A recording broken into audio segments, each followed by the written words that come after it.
दो तरह के लोग होते हैं दुनिया में। एक वो जो छोटी सी भी प्रॉब्लम आने पर डर जाते हैं, घबरा जाते हैं, दुखी हो जाते हैं, और दूसरे वो चाहे कितनी भी बड़ी मुश्किलें उनकी जिंदगी में आ जाएं, लेकिन वो हमेशा खुश रहते हैं, हर प्रॉब्लम में खुद को संभाल लेते हैं। एक वो जिनके पास सब कुछ होता है लेकिन फिर भी वो हमेशा दुखी दिखते हैं, आपको हमेशा दुखी ही मिलेंगे। और दूसरे वो जिनके पास कुछ हो चाहे ना हो, लेकिन वो हमेशा आपको खुश मिलते हैं, मुस्कुराते हुए मिलते हैं। आज हम ऐसी 3 कहानियों के बारे में बात करेंगे जो चाहे आपकी जिंदगी में 1000 मुश्किलें क्यों ना आ जाएं, कितनी भी बड़ी परेशानियां क्यों ना आ जाएं, लेकिन ये कहानियां आपको हर मुश्किल में खुश रहना सिखा देंगी, हर परेशानी में मुस्कुराना सिखा देंगी। पहली कहानी, एक फकीर देश में यात्रा के लिए निकला। मार्ग में जब रात हो गई तो वो एक व्यक्ति के घर में जाकर रुका। उसका नाम आनंद था। आनंद ने फकीर की खूब सेवा की। दूसरे दिन आनंद ने उस फकीर को उपहार देकर विदा किया। फकीर आनंद की सेवा से बहुत खुश हो गया था और उसे दुआएं देने लगा, भगवान करे तू दिनों दिन बढ़ता ही रहे। फकीर की इस बात को सुनकर आनंद हंसने लगा और बोला, अरे फकीर, जो भी है ये भी नहीं रहने वाला।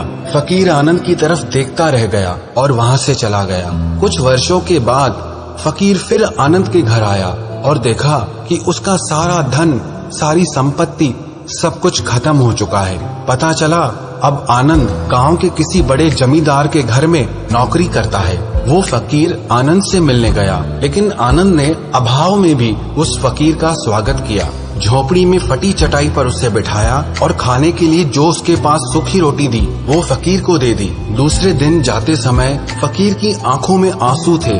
फकीर कहने लगा, हे भगवान, ये तूने क्या किया?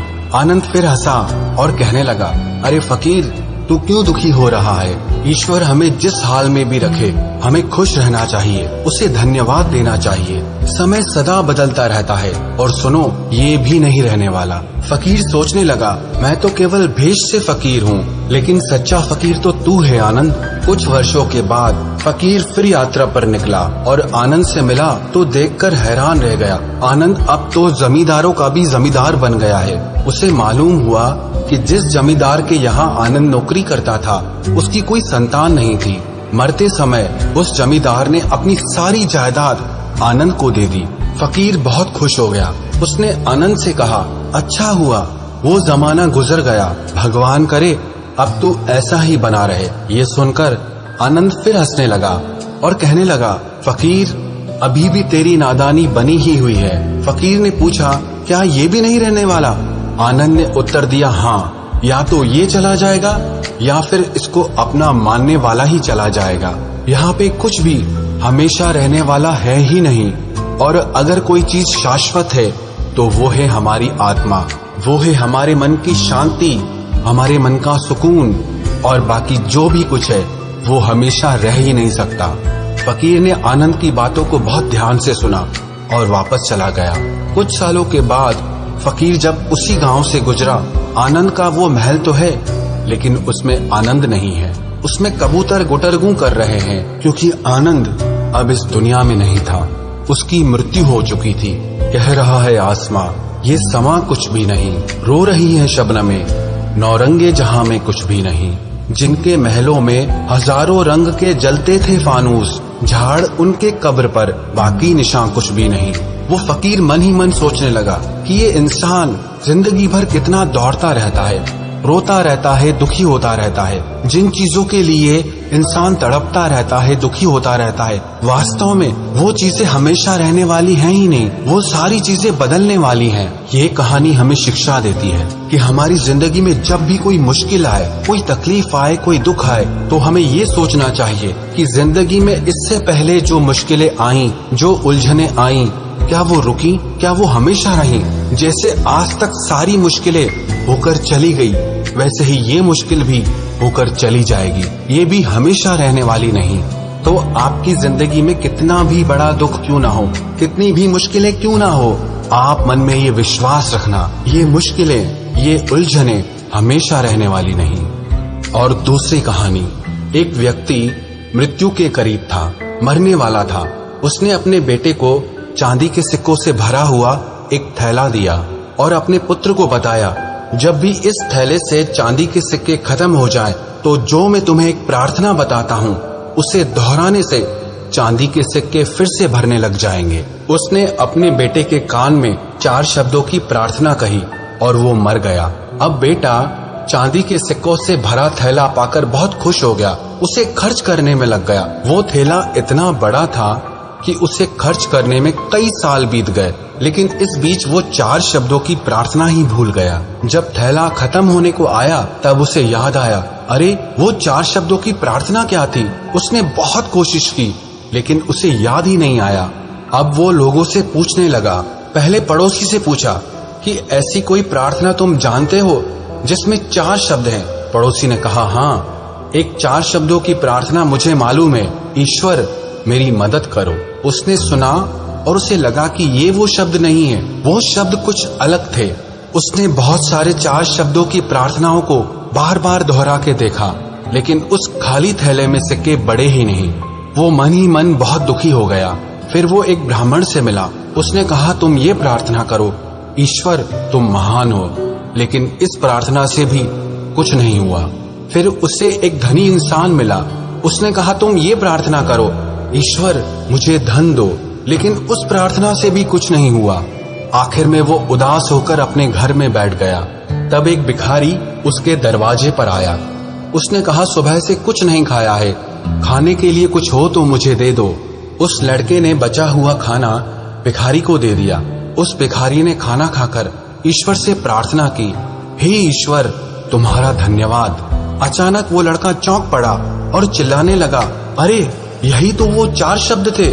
उसके वो 4 शब्द दोहराने से हे ईश्वर तुम्हारा धन्यवाद, उसका खाली थैला चांदी के सिक्कों से वापस भर गया। ये कहानी भी हमारी जिंदगी से ही जुड़ी है।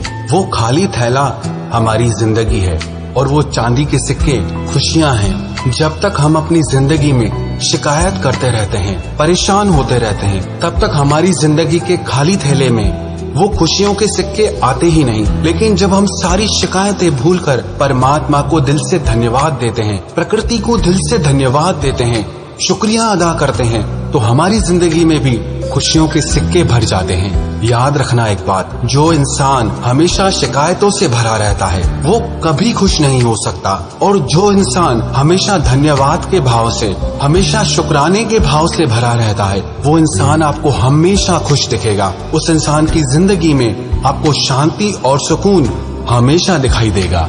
और तीसरी कहानी, एक चिड़िया ने एक खेत में अपना घोंसला बनाकर उसमें अंडे दिए। उसमें समय आने पर 2 बच्चे निकले। चिड़िया दाना चुगने के लिए रोज जंगल जाती और इस बीच उसके बच्चे वहां पर अकेले रहते थे। चिड़िया जब लौटकर आती तो बच्चे बहुत खुश होते, उसका लाया हुआ दाना चुगते थे।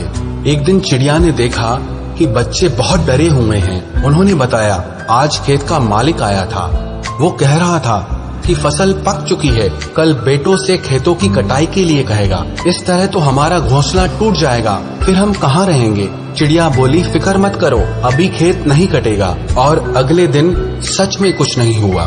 बच्चे बेफिक्र हो गए। 1 हफ्ते के बाद चिड़िया को बच्चे फिर डरे हुए मिले। वो बच्चे बोले, किसान आज फिर आया था और कह रहा था कल नौकरों को कहकर खेत को कटवाएगा।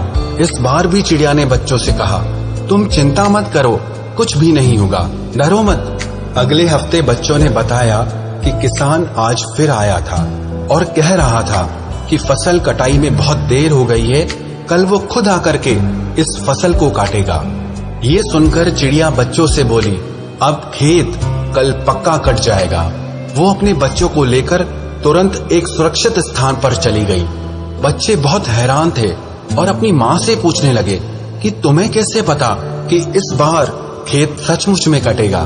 तो वो चिड़िया कहने लगी, जब तक कोई इंसान दूसरों पर निर्भर होता है तो उसके काम को संपन्न होने में हमेशा संदेह बना रहता है, लेकिन जब कोई इंसान अपने काम को खुद करने की ठान लेता है तो वो काम जरूर होता है।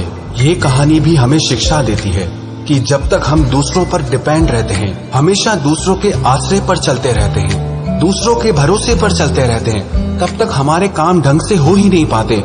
लेकिन जिस दिन हम अपने सारे काम अपने हाथ में ले लेते हैं, अपने हर काम में हम खुद जुड़ जाते हैं, तो हमारे वो सारे काम जरूर पूरे होते हैं।